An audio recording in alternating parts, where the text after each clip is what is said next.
mengenai isu penundaan pemilu.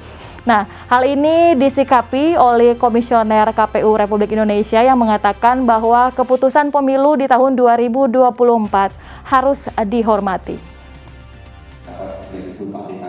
Menanggapi isu penundaan pemilu 2024, Komisioner Komisi Pemilihan Umum atau KPU Republik Indonesia, Pramono Ubaid Tantowi, mengatakan kalau isu tersebut mengenai penundaan pemilu hanyalah wacana. Ia meminta keputusan politik terkait pemilu yang secara resmi telah ditetapkan pada Januari lalu dalam rapat bersama Komisi 2 DPR RI, pemerintah, KPU, dan Bawaslu, bahwa keputusan pemilu dijadwalkan pada 14 Februari 2024 mendatang, harus berjalan dan dihormati secara bersama.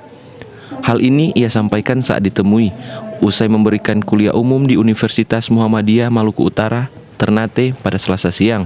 Ya kalau sejauh ini kan itu memang masih wacana politik di luar ya, karena pembicaraan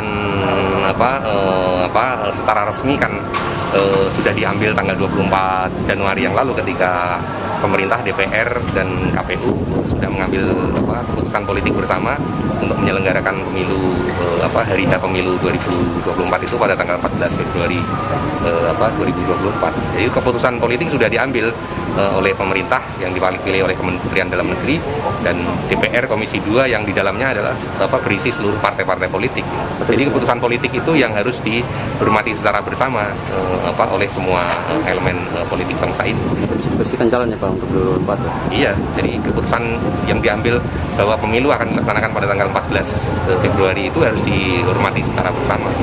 Selain itu, ia berharap Presiden memberi pernyataan tegas soal penundaan pemilu maupun perpanjangan masa jabatan Presiden lebih dari 2 periode, guna memberikan kesan kepada semua kekuatan politik di mana reformasi harus tetap berjalan, sehingga konsolidasi demokrasi semakin membaik ke depannya.